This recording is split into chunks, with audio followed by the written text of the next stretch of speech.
Hello guys, welcome back to my YouTube channel Team Social Talk. दोस्तों, आज हम बात करेंगे आज इस टॉपिक पर कि जिनके लिए सनातन धर्म को कुछ भी कह देना बड़ा आसान है। एक ऐसी परंपरा इस देश में बनी है कि हम सनातन धर्म को कुछ भी कह देंगे और एक सॉफ्ट टारगेट को हम सर्च करेंगे तो शायद हमारे लिए वोट बैंक, एक पब्लिसिटी कुछ भी हासिल करना बहुत आसान होगा। दरअसल दोस्तों, अगर बात की जाए तो 2 सितंबर को डीएमके के एक बहुत बड़े लीडर उदयनिधि स्टालिन ने सनातन धर्म को डेंगू, मलेरिया, कोरोना से जोड़कर देखा।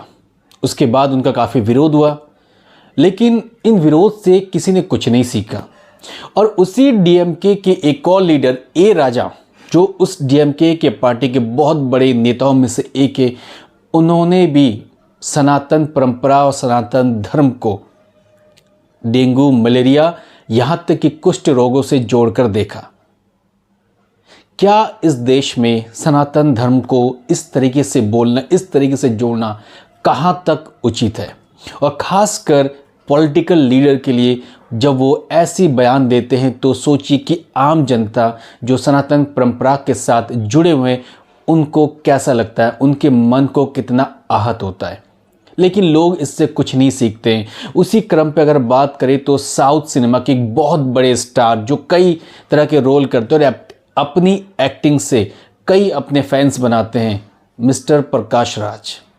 मिस्टर प्रकाश राज ने भी सनातन धर्म को डेंगू की तरह कहा है। उन्होंने ये कहा है कि सनातन धर्म डेंगू की तरह है और ये फैलता जा रहा है। अब आप सोचिए कि इस स्टेटमेंट पर हमें क्या बोलना चाहिए, हमें क्या विचार करना चाहिए, हमें एनालाइज क्या करनी चाहिए कि आखिर इस तरह की बयानबाजी क्यों आ रही है, इस तरह के स्टेटमेंट के पीछे का रीज़न क्या है, वो कौन सी चीज़ है, वो कौन सी रीज़न है कि जिनके कारण ऐसी बातें खुलकर लोग सामने करने वाले हैं और करते जा रहे हैं। जस्ट सोचिए, अगर इसी टाइप की स्टेटमेंट अगर हम बाकी रिलीजन के लिए करते तो क्या ये पॉसिबल होता? इस तरीके की स्टेटमेंट देख के खुले आसमान के नीचे इस तरीके से फ्रीडम के साथ घूमना, क्या ये पॉसिबल होता? क्या अभिव्यक्ति की आज़ादी इतनी सस्ती है कि लोग किसी को भी, किसी के मन के आहत कर देंगे, किसी भी भावनाओं को आहत कर देंगे, किसी भी धर्म को कुछ भी कह देंगे और खुले तौर पर उसके माफ़ी भी नहीं मांगेंगे और आराम से घूमेंगे और अपने स्टेटमेंट पर कायम रहेंगे? बड़ी सोचने वाली बात है कि इससे पहले इस देश में बीजेपी के एक farmer spoken person Nupur Sharma ने भी किसी एक धर्म के लिए कुछ कहा था। उसके बाद इस देश में बहुत बड़ा बवाल हुआ था, कई जगह पे आगजनी भी हुई थी, कई जगह पे चक्का जाम हुआ था, देश बंद करने के ऐलान भी हुए थे और कहीं पे हिंसा भी हुई थी। लेकिन इन चीज़ों की बात हम नहीं करना चाहते कि जो जिस धर्म के खिलाफ स्टेटमेंट देता है हम उसका कंडेम करते हैं, ये किसी तरीके से जायज़ नहीं है और हम किसी भी तरीके से ऐसी बातों का समर्थन नहीं करते हैं। लेकिन सभी जो सस्ती पब्लिसिटी लेना चाहते हैं या जो पॉलिटिकल लीडर्स होते हैं, अपने वोट शेयर को, अपने वोट बैंक को बढ़ाना चाहते हैं, उनको इस तरीके के स्टेटमेंट से बचना चाहिए, क्योंकि ऐसे स्टेटमेंट जो होते हैं वो कम्युनिटी के बीच में, रिलीजन्स के बीच में और सोसाइटी के बीच में कॉन्फ्लिक्ट को पैदा करते हैं। तो जहाँ तक हमारी कोशिश है कि हम सबको ऐसे स्टेटमेंट से बचना चाहिए और जो भी किसी भी रिलीजन को ऐसे स्टेटमेंट देते हैं उनको बिल्कुल भी एक्सेप्ट नहीं करना चाहिए। किसी तरीके से इनके बातों का समर्थन यानी सपोर्ट हमें बिल्कुल भी नहीं करनी चाहिए।